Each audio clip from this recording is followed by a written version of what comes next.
Assalamualaikum warahmatullahi wabarakatuh. Waalaikumsalam warahmatullahi wabarakatuh. Bagaimana kabarnya Kaljaga Muda? Semoga selalu baik-baik saja ya. Dengan saya Jihan Alikatur Rafi'ah, dan di sebelah kiri saya ditemani dengan Mbak Ulifah. Selamat sore Mbak Ulifah. Gimana kabarnya Mbak? Alhamdulillah baik.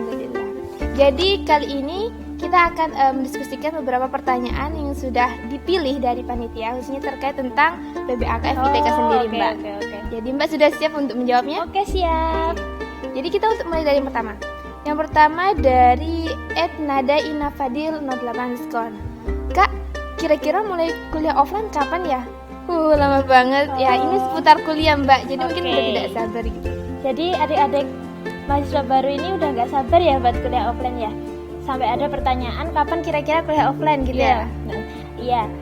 Kalau untuk kuliah offline sendiri itu di SK dari rektorat itu pengumumannya mungkin bulan Desember, tapi itu dia digabungkan atau shift gitu sistemnya. Tapi jika melihat kondisi yang seperti sekarang ini, mungkin jika belum normal kembali ya mungkin nanti paling cepat mungkin semester depan lah, di semester 2 nantinya mahasiswa baru yang nanti kalau udah semester 2 itu kita harap kita bisa bertatap muka secara langsung dan bisa mengadakan perkuliahan secara offline begitu.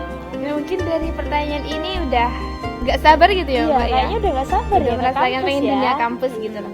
Oke, lanjut Mbak ke pertanyaan dari @Fikri Halwan. Fikri. Ya, Fikri. Organisasi apa saja sih yang diikuti maba ya Kak? Walah, ini seputar organisasi nih. Menanyakan seputar organisasi nih ya, udah minat di organisasi gitu ya. Ya seperti yang kita ketahui di UIN itu banyak sekali organisasi yang ada begitu. Baik itu organisasi intrakampus, ekstra kampus maupun juga ada UKM juga gitu ya. Yang pertama saya akan menjelaskan yang intrakampus dulu ya. Jadi di intrakampus itu di tingkat fakultas maupun universitas ada lembaga kemahasiswaan seperti DEMA yaitu Dewan Eksekutif Mahasiswa, ada juga SEMA, Senat Mahasiswa, dan ada cabang-cabangnya dari kedua organisasi tersebut. Ada HMJ, pengurus Himpunan Mahasiswa Jurusan yang menjadi pengurus di masing-masing program studinya begitu Mbak Jihan. Nah, selanjutnya ada organisasi eksternal kampus itu di UIN itu ada organisasi PMII, Pergerakan Mahasiswa Islam Indonesia, ada juga IMM, Ikatan Mahasiswa Muhammadiyah, ada juga HMI, Himpunan Mahasiswa Islam, juga ada kami ya, Kesatuan Aksi Mahasiswa Islam ya, ya itu begitu. Jadi di UIN itu ada organisasi internal, ada eksternal, juga ada UKM. Jadi ada unit kegiatan mahasiswa begitu. Di UKM itu nanti akan diperjelas langsung sewaktu PBAK di universitas, akan dijelaskan ada UKM apa saja seperti itu. Jadi UIN itu mewadahi mahasiswanya, banyak organisasi yang ada di dalamnya. Jadi jika mahasiswanya ingin mengembangkan di bidang apapun, UIN sudah mempunyai wadah itu gitu. Jadi mahasiswa tinggal memilih mau masuk di internal, eksternal atau UKM, semuanya sudah lengkap tersedia di UIN begitu. Jadi intinya UIN Sunan Kalijaga sudah mewadahi semua soft skill dan hard skill-nya para mahasiswa begitu. Oke, lanjut ke @ahmad_guys. Tips tetap aktif di dalam dan di luar kampus, sedangkan waktu kita terbatas Kak. Nah itu gimana loh Mbak? Ini biasanya seputar kayak mahasiswa yang aktif berorganisasi begitu ya. Kalau dari saya sendiri sebenarnya waktu itu tidak ada batasan. Jadi semua orang, saya, Kak Jihan, juga Anda semuanya itu punya kesempatan yang sama. Jadi kita itu punya waktu yang sama, tinggal bagaimana kita memanfaatkannya seperti itu kan. Nah, kalau menurut saya sendiri yang penting, yang pertama itu kita harus pintar mengatur waktu kita sendiri. Kapan kita harus fokus di perkuliahan, kapan kita harus fokus di kegiatan di luar kuliah, entah itu organisasi ataupun yang lainnya begitu. Nah, ketika kita sudah mempunyai kesempatan, sudah pintar mengorganisasi waktu kita sendiri, nanti kita akan tugas kita yang terakhir adalah memaksimalkan itu semua gitu.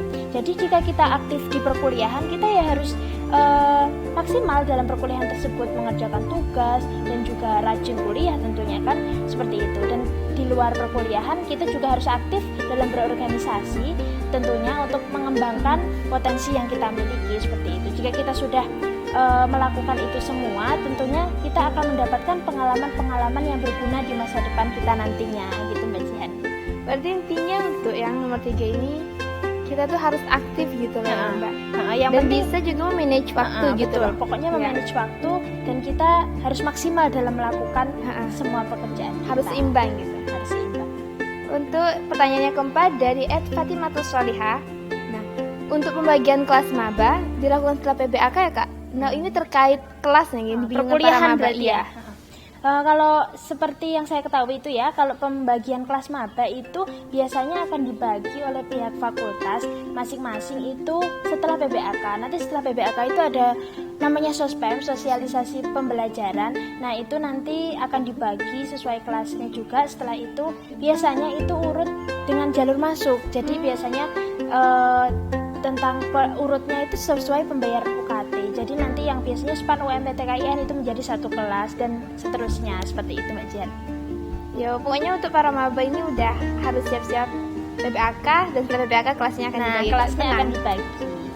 Nah untuk yang pertanyaan kelima dari @si_fahanif_24. Kak, biasanya mahasiswa UIN itu kalau istirahat makan yang murah itu di mana loh? Wah, ini tanya tentang kuliner. Kuliner di Jogja sih di UIN loh Mbak, yang murah-meriah ya.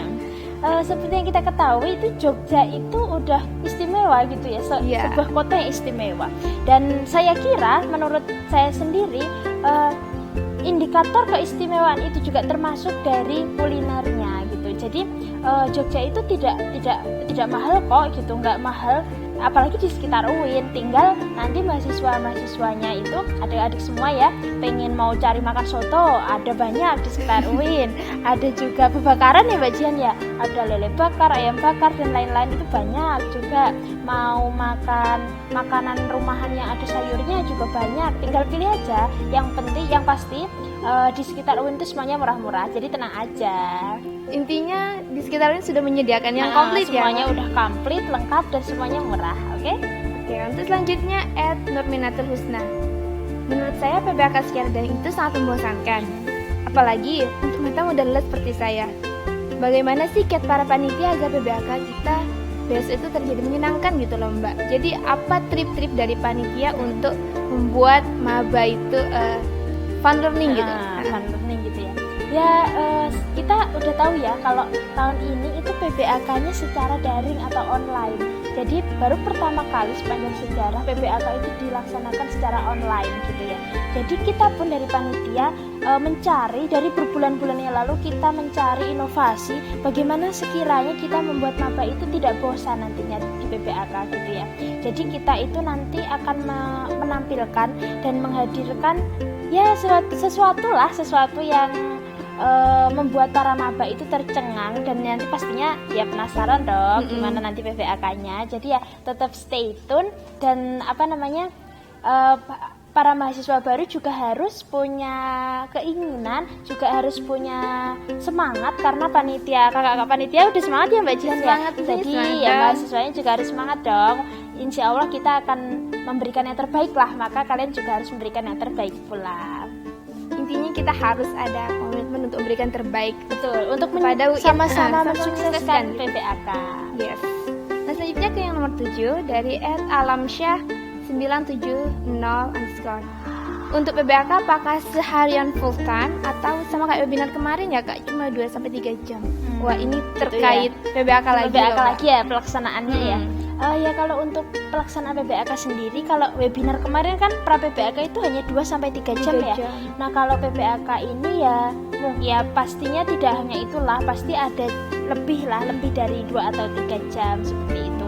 Nah tapi kita dari panitia juga mempertimbangkan apakah keadaan maba, kondisi maba sekiranya lelah atau tidak. Jadi walaupun lebih dari 3 jam, tapi kita menyediakan waktu break agar panitia dan juga mahasiswa baru juga bisa beristirahat seperti itu. Intinya semua planning dan sudah terencana sudah siap lah. Jadi kalian menikmatinya dengan cara yang maybe yang fun juga. Yes. Jadi yang untuk nomor 8 dari @Haikal. Assalamualaikum kakak. Waalaikumsalam. Tanya dong, kalau dress code buat Fakultas Ilmu Tarbiyah dan Keguruan bakal sama nggak dengan fakultas sebelah gitu? Atau tidak? Atau ada warna lain gitu loh Kak? Wah ini sudah kepo Udah tentang kepo PBAK ya, gitu loh. gimana kira-kira pelaksanaannya gitu ya. Kalau untuk dress code sendiri itu tentunya setiap fakultas punya ciri khas masing-masing begitu. Kita sebagai fakultas tarbiyah itu juga pastinya tidak sama dengan fakultas adab yang notabene dia itu latar belakangnya kebudayaan dan kesenian gitu. Jadi pasti kita akan berbeda dengan masing-masing fakultas itu. Tetapi ini kan masih belum ada pengumuman. Jadi dari pihak panitia sendiri kita sudah menyiapkan itu dan tinggal mengumumkannya kepada mahasiswa-mahasiswi baru. Jadi kalian tetap stay tune di IG PBAK dan tunggu informasi mengenai dress code PBAK FITK 2020. Oke Mbak. Oke lanjut ke dari @fby.sabila_. Nanti acara PBAK-nya langsung satu universitas atau fakultas?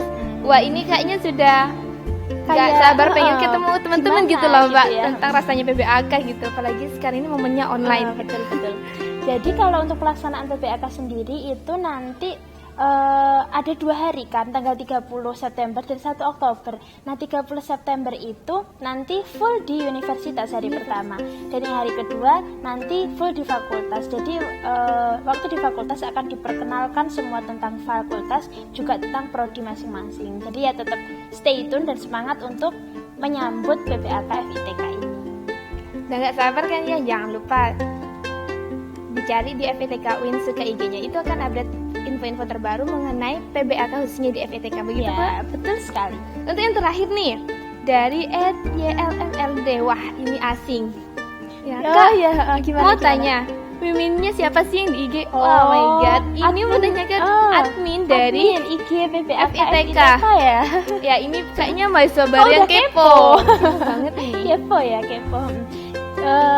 Kira-kira nih adik-adik mahasiswa baru nih udah pada lihat belum pengenalan panitia di IG PBAK FITK itu kan kayaknya udah berlihat kan ya. Iya. Nah kalau udah lihat coba kita dilihat itu si PDD, publikasi, dokumentasi dan dekorasi. Coba dilihat di situ, dicari, ditebak-tebak aja. Jadi yang pegang admin IG PBAK itu ya si PDD itu. Cuman orangnya siapa ditebak-tebak aja. Ya nanti kalau kakak kasih tahu ya nggak asik dong, Nggak surprise gitu loh. Gitu.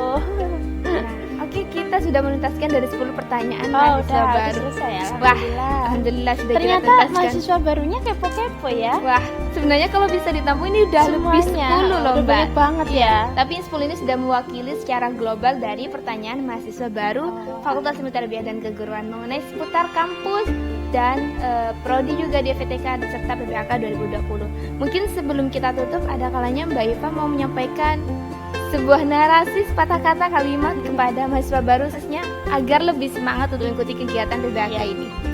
Ya kalau pesan dari saya sendiri, saya pribadi dan juga mewakili dari panitia umumnya ya, karena kita PBAK di tahun ini itu pelaksanaannya berbeda dari tahun-tahun sebelumnya, yaitu secara virtual atau daring. Tapi jangan jadikan itu sebuah alasan, itu menjadi alasan untuk tidak semangat. Jadi walaupun itu terlaksana secara tidak langsung tatap muka, tapi kita juga harus tetap semangat. Panitia pun menyiapkan dengan semangat, dan kami harap pula mahasiswa-mahasiswi baru juga menyambutnya dan menjalankan kegiatan PBAK ini dengan semangat. Dan yang terakhir dari saya, sebagai calon mahasiswa baru di UIN, kita juga tidak hanya menjadi siswa, tetapi kita harus menjadi mahasiswa, yaitu satu tingkat di atas siswa, yaitu harus bisa menjadi sosok yang lebih baiklah dari siswa kemarin. Jadi kita harus fokus di perkuliahan juga oke, di organisasi juga oke, di dalam kampus oke, di luar kampus juga oke. Harus tetap menjadi sosok yang aktif, yang bisa menjadi sosok yang baik nantinya di masyarakat begitu. Soalnya mahasiswa dari sekarang ini adalah gambaran untuk masyarakat nanti yang Mbak ya. Yang akan datang begitu ya. Mahasiswa itu kan sebagai agen of change. Yes. Dan agen of social control. Jadi kita harus mempersiapkannya dari sekarang untuk kehidupan kita di masa yang akan datang, seperti itu Mbak Siana. Oke Mbak, terima kasih sudah menjawab sebuah pertanyaan dari mahasiswa baru. Nah, sebelum Q&A ini ditutup, jangan lupa like, subscribe, dan tombol loncengnya dinyalakan. Oke, untuk update info-info terbaru seputar PBAK FITK 2020, khususnya seputar prodi, kampus, dan FITK di sini. Oke, gimana Mbak, udah mau ditutup? Kayaknya moderatornya juga harus kasih pesan-pesan lah. Iya. Oke deh, jadi yang dapat saya simpulkan dari semua ini bahwasanya jadi mahasiswa itu harus aktif, bergerak, dan menjadi sosok inspirasi gitu loh. Emang diam itu perkara emas, tapi bergerak adalah mutiara. Jadi lebih mahal mutiara toh daripada emas. Oke, kurang lebihnya mohon maaf dari kami. Saya selaku moderator mohon maaf apabila ada kesalahan dari kata-kata dan tingkah laku. Oke, stay tune, jangan lupa semangat buat PBAK FITK 2020. Oke, terima kasih. Assalamualaikum warahmatullahi wabarakatuh. Bye bye.